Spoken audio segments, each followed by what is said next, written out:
നമസ്കാരം. Welcome to diamond sports. KBFC versus Chennai മത്സരം. KBFCയുടെ ഇനി വരുന്ന മത്സരം 24-ന് ഹോം മാച്ചാണ്. കൊച്ചിയിൽ വെച്ചാണ് മത്സരം.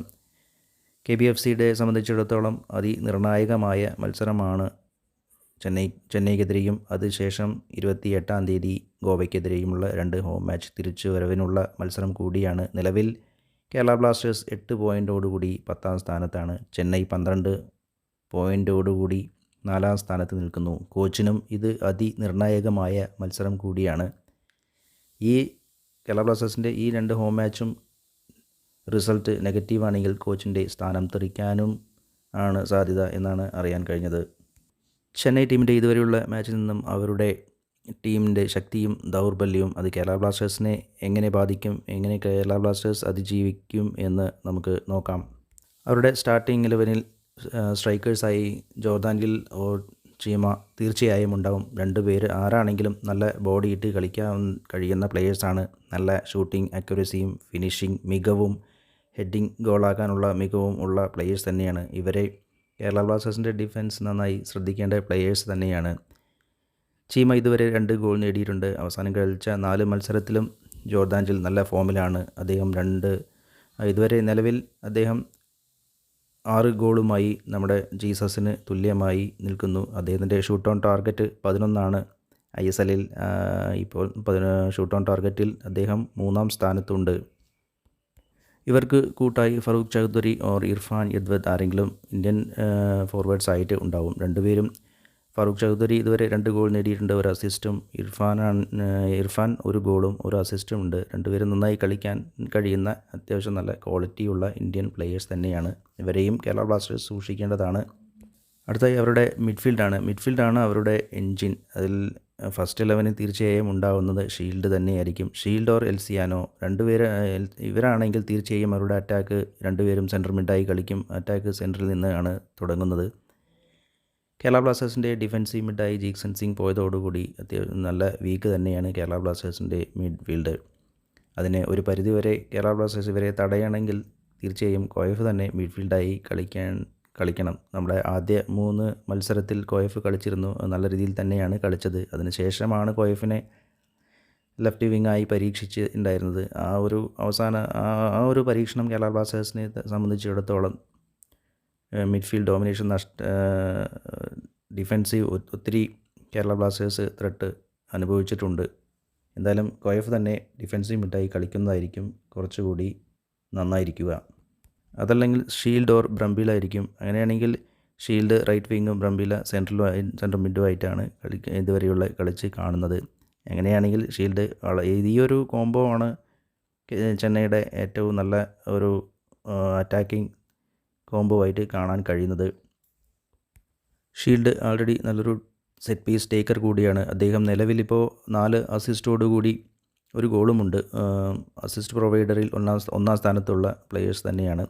ബ്രംബീല ഇതുവരെ ഷൂട്ട് ഓൺ 1 ഗോൾ നേടിയിട്ടുണ്ട്. നല്ലൊരു ബുള്ളറ്റ് ഷൂട്ടിലൂടെ ഗോൾ നേടിയിട്ടുണ്ട്. അദ്ദേഹത്തിന് നല്ല ഷൂട്ടിംഗ് കപ്പാസിറ്റി ഉള്ള പ്ലെയർ കൂടിയാണ്. കൂടാതെ ഷൂട്ട് ഓൺ ടാർഗറ്റ് 8 ഉണ്ട്. നമ്മുടെ നോവ സദോയ്ക്ക് 7 ഷൂട്ട് ഓൺ ടാർഗറ്റ് എന്നുകൂടി ഓർക്കണം. അവരുടെ ഫോർവേഡ്സ് ഇറങ്ങി കളിക്കാറുണ്ട്. അത്യാവശ്യം ഗെയിം ചേഞ്ച് വേണ്ട സമയത്ത് നല്ല കൗണ്ടർ അറ്റാക്കിനും കളിക്കുന്ന ടീം തന്നെയാണ് ചെന്നൈ ബ്ലാസ്റ്റേഴ്സിൻ്റെ. നിലവിൽ ശക്തമല്ലാത്ത ഡിഫൻസ് ഇവർ എങ്ങനെ കൈകാര്യം ചെയ്യും, തടയും എന്ന് കണ്ടു തന്നെ അറിയണം. പിന്നെ അവരുടെ ഡിഫൻസിനെ സംബന്ധിച്ച് പറയുകയാണെങ്കിൽ ബ്ലാസ്റ്റേഴ്സിനെ പോലെ തന്നെ നല്ല ഡിഫൻസീവ് എറർ വരുത്തുന്ന ടീമാണ്. ഡിഫൻസിന് ഇതുവരെയുള്ള മത്സരത്തിൽ നിന്നും അത്ര ഓർഗനൈസ്ഡ് അല്ല. ഗോൾ കീപ്പറും എറർസ് വരുത്തുന്നുണ്ട്. ബ്ലാസ്റ്റേഴ്സിനും അത് തന്നെയാണ് പ്രശ്നം. ഡിഫൻസിലെയും എറർ വരുത്തുന്ന ഗോൾ കീപ്പർ മിസ്റ്റേക്കും ഉള്ളതാണ്. കേരള ബ്ലാസ്റ്റേഴ്സിനും പ്രശ്നം പോലെ തന്നെയാണ് ചെന്നൈക്കും. എന്തായാലും കേരള ബ്ലാസ്റ്റേഴ്സിന് അതൊരു അനുകൂല ഘടകമാണ്. അത് കേരള ബ്ലാസ്റ്റേഴ്സ് നന്നായി യൂട്ടിലൈസ് ചെയ്യണം. അവരും കേരള ബ്ലാസ്റ്റേഴ്സിനെ പോലെ 5 മത്സരത്തിലും പെനാൽറ്റി വഴങ്ങിയ ടീം തന്നെയാണ്. അതുകൊണ്ട് കേരള ബ്ലാസ്റ്റേഴ്സ് ഇവരുടെ ഡിഫൻസിൽ ഈ ഓർഗനൈസ്ഡ് ഇല്ലായ്മ തീർച്ചയായും മുതലാക്കേണ്ടതാണ്. ബ്ലാസ്റ്റേഴ്സിന് നിലവിൽ ജീസസ് ജിമിനസ് 6 ഗോളും പെപ്ര 3 ഗോളും നോവ 3 ഗോളുമായി കേരള ബ്ലാസ്റ്റേഴ്സിൻ്റെ ഫോർവേഡ് ഇവർ 3 പേരും നല്ല ഫോമിലാണ് കളിക്കുന്നത് എന്നത് മാത്രമാണ് ആശ്വാസം. അവരുടെ ഡിഫൻസും വീക്കും ആണ്. അതിനാൽ കേരള ബ്ലാസ്റ്റേഴ്സ് എന്തായാലും ലൂണയുടെ പെർഫോമൻസ് കൂടി അനുസരിച്ചായിരിക്കും കേരള ബ്ലാസ്റ്റേഴ്സിൻ്റെ പോസിറ്റീവ് റിസൾട്ട് തീർച്ചയായും ഉണ്ടാവുക. എന്തായാലും കേരള ബ്ലാസ്റ്റേഴ്സ് 4-4-2 ആയിരിക്കും നല്ലത്. ഓൾ അറ്റാക്കിന് പോകാതെ ഡിഫെൻസീവ് സെറ്റാക്കി മിഡ്ഫീൽഡിലൂടെ ശ്രദ്ധിച്ച് മുന്നേറി ഗോളടിക്കുന്നതായിരിക്കും നല്ലത്. കേരള ബ്ലാസ്റ്റേഴ്സ് തീർച്ചയായും 2-3 ഗോൾ അടിക്കാനാണ് സാധ്യത. ഡിഫെൻസീവ് എറർ വരാതെയും ഗോൾ കീപ്പിംഗ് എറർ വരാതെയും ഡിഫൻസ് നല്ല ഓർഗനൈസ്ഡായി കളിച്ചാൽ കേരള ബ്ലാസ്റ്റേഴ്സിന് തീർച്ചയായും വിജയ സാധ്യതയുണ്ട്. കേരള ബ്ലാസ്റ്റേഴ്സ് അവസാനം കളിച്ച 3 മാച്ചും അത്യാവശ്യം നല്ല രീതിയിൽ അറ്റാക്ക് ഉണ്ട് കേരള ബ്ലാസ്റ്റേഴ്സിന്. പക്ഷേ ആ അറ്റാക്ക് കൊണ്ട് ഡിഫൻസ് തുറന്നിടുകയും കേരള ബ്ലാസ്റ്റേഴ്സ് 2 ഗോൾ അടിക്കുമ്പോൾ തിരിച്ച് 3-4 ഗോൾ തോൽക്കുകയാണ് ഇതുവരെ കാണാൻ കഴിഞ്ഞത്. അത് മാറ്റി ഡിഫൻസിലി ശ്രദ്ധിച്ച് വേണം കേരള ബ്ലാസ്റ്റേഴ്സ് ഈ മത്സരത്തെ കാണേണ്ടത്. എന്താ വെച്ചാൽ അവരുടെ ഫോറിൻ മിഡ്ഫീൽഡേഴ്സും സ്ട്രൈക്കേഴ്സും അത്രയും ശക്തമാണ്. കേരള ബ്ലാസ്റ്റേഴ്സിൻ്റെ ഡിഫൻസിന് തീർച്ചയായും ത്രെട്ടുണ്ടാക്കാൻ പോകുന്ന ഒരു ടീം തന്നെയാണ് അവരുടെ ചെന്നൈയുടെ മിഡ്ഫീൽഡും അറ്റാക്കേഴ്സും. അവരെ സൂക്ഷിക്കണം. പിന്നെ കേരള ബ്ലാസ്റ്റേഴ്സിന് ഈ പറഞ്ഞ പോലെ തന്നെ മാക്സിമം ഗോൾ തീർച്ചയായും അവരുടെ കേരള ബ്ലാസ്റ്റേഴ്സിൻ്റെ ഫോർവേഡ്സ് തീർച്ചയായും അവരുടെ ഡിഫൻസ് വീക്ക് ആയതുകൊണ്ട് 2-3 ഗോൾ അടിക്കും എന്നത് തീർച്ചയായും തന്നെയാണ്.